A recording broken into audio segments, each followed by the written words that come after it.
Hello, thank you for listening. This is the near death experience of Deanna, and this experience occurred in 1998, and the story was written in 2003. Open quote. I went into hospital for emergency surgery. I had very bad cramps and pain in my abdomen. The doctor, my GP, was unsure if it was my appendix or something to do with my reproductive system. I was in much pain for about 12 hours. I was unable to sleep or stand and walk upright, so in the end, my GP sent me to the hospital. Doctors were still unsure what the problem was, but agreed that I must undergo surgery as soon as possible. This was my first time in the hospital as a patient, and I was laughing the whole time prior to the operation. I think it was just nerves. My mother was there. So was my ex fiancee. I went in for surgery. They decided on laparoscopic keyhole surgery. There was the normal drill of being put under anesthesia, and all went black. Next thing, I was aware of someone's voice saying loudly, "Cardiac arrest imminent." I don't use this word "eminent." It's just not a word common in my vocabulary. The next thing I was aware of was I'm not in my body anymore. I can't explain this any clearer than this. I was just hovering in and out of rooms in the hospital, I think. In one room, I was hovering over someone having an operation directly above the bed.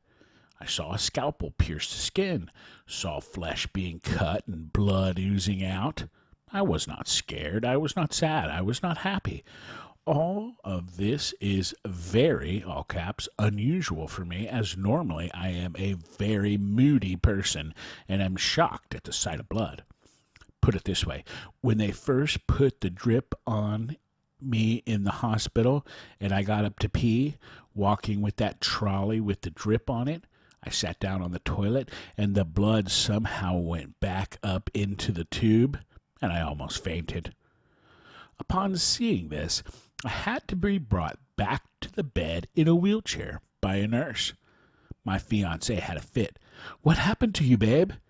So did I, but I had another fit of laughter. Anyway, that was my laugh, but it is an exclamation mark.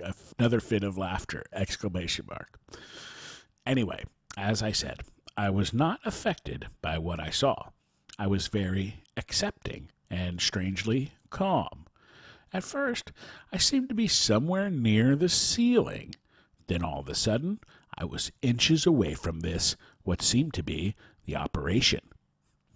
Next thing I was aware of was I was suddenly in another room, hovering above another bed where a woman was giving birth.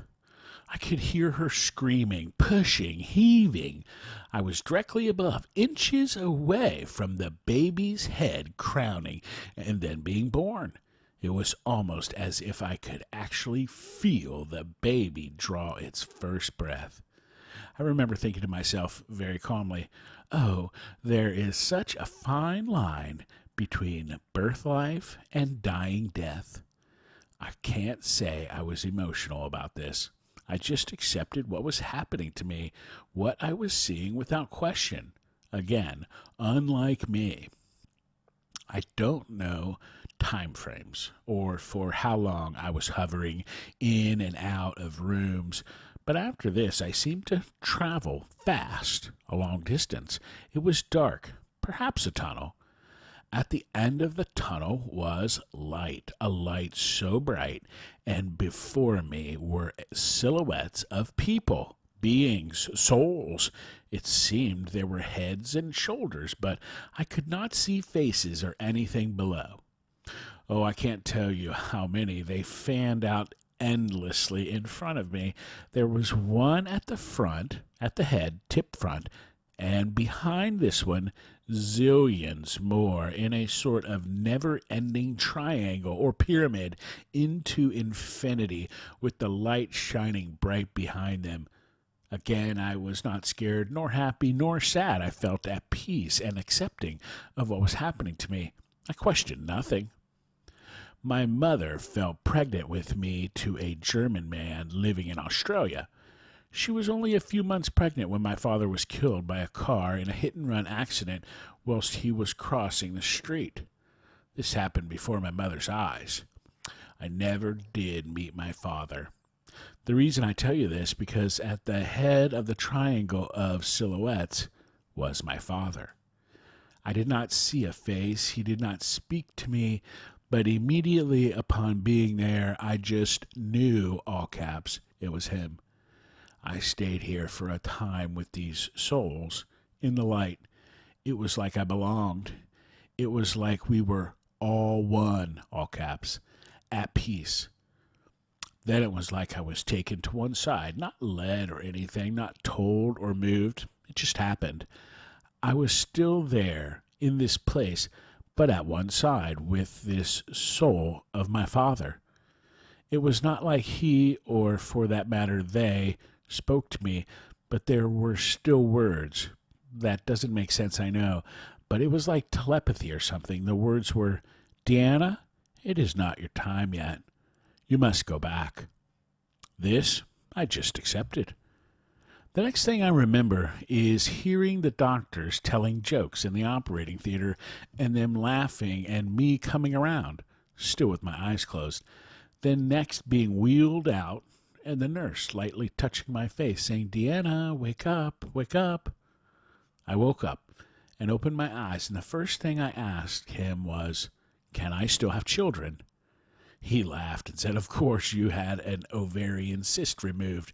It was quite large, but everything else is there, checked out just fine, and you can have children. Don't worry." With that, I was wheeled out to the recovery room. They lined me up in a row with others who had just had their operations. This is where and when I started to freak out, all caps, in a major way. Everything I had just experienced came back to me in flashes every time I closed my eyes. I was screaming inside. I felt paralyzed. I was trying to get the watch nurse's attention, but when I did, she coldly told me, "You are to wait here under observation for 1 hour." I said, "But you don't understand what has just happened to me. I need to talk to you." I grabbed her arm. "Or talk to someone, please. I am afraid." She said, "Look, I don't have the time for this. There are others here I must attend to. You'll have to wait here 1 hour. She peeled my fingers off her arm and walked away. I was near hysterical, and I could not keep my eyes open, but every time they closed, I saw flashes of blood, scalpels cutting flesh. I came to the realization I had just died. I was jumping out of my skin in fear. Every time this happened, I tensed, I jumped. I was in pain because of the operation, and I thought I would die again. After about 10 minutes, I think I composed myself. I had no choice, and concentrated on keeping my eyes open. There was a clock directly in front of me, and I swear I watched the second hand go around 50 times. Then when my time was up, I screamed at the nurse to have me taken back to my bed. 2 male nurses came to wheel me back to my bed, along with my fiancée, who later told me that I screamed abuse at the watch nurse as they were wheeling me out.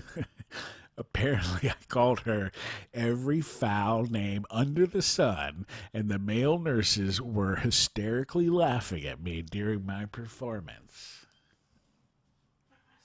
It did not end there, though. I got back to my bed.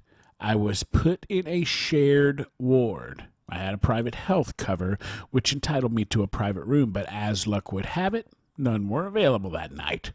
I was freaking out still. My fiancé was there, and I was trying to explain to him what had happened in dribs and drabs, but it was all coming out wrong, mixed up. He was saying, "Deanna, it's the drugs, okay?" I was saying, No, it's not. Something happened." I would not let him leave me. I kept him there by my side from 11 p.m. until 2 a.m. when the duty nurse finally kicked him out. I never slept. I stayed awake until the sun came up 4 hours later because every time I closed my eyes, I had flashbacks and truly thought I would die if I slept. I finally fell asleep, exhausted sometime after daylight, and had dreams, nightmares, visions of the whole thing over and over and over again. I have never dreamed of it since, though. After I returned home, when I was recovering from the operation, I spoke to two people about my experience. My fiancée woo-poo-pooed it, and a close girlfriend of mine who worked in the medical industry. She said, "D, it happens all the time." The stories I could tell you about how many people die on the operating table and are revived, usually due to too much anesthetic, etc., etc. It took a long time for me to talk to my mother about it, for obvious reasons. I have since brought back a few books. I have since bought quite a few books on the subject, and my experience is fairly typical of NDEs. I have told a few people about it over the years. It's been about 5 years since it happened, but this is the first time I have documented it. End quote. Wow. Thank you, Deanna. And knowing that that's your dad, that gives me a little chills. There are some questions here. Let's see. Question, did you feel separated from your body? Answer, yes, I did not feel I had a body as such. And determining your highest level of consciousness. Answer, I felt awake. Did time seem to speed up or slow down? Answer, I do not know how long I was away. Question, did you pass into or through a tunnel? Answer, yes, it felt like a tunnel. I felt I traveled a distance. Question, did you encounter or become aware of any deceased or alive beings? Answer, yes. Only one, but I felt as one with the others who were there. The only thing that was communicated as such to me was that I had to go back. Question, did you see an unearthly light? Answer, yes, it was a very bright light. Question, did you seem to enter some other unearthly world? Answer, where I was beautiful and peaceful. Question, did you suddenly seem to understand everything? Answer, I felt that in the end we shall all become as one entity. Question, did you come to a border or point of no return? Answer, I was told I must go back as it was not my time yet. I had no emotion nor choice in this matter. I was completely accepting of this with no emotion. Question, what was your religion prior to your experience? Answer, liberal. Question, what is your religion now? Answer, liberal. Question, did you have a change in your values and beliefs because of your experience? Answer, yes. I feel there is a life hereafter now.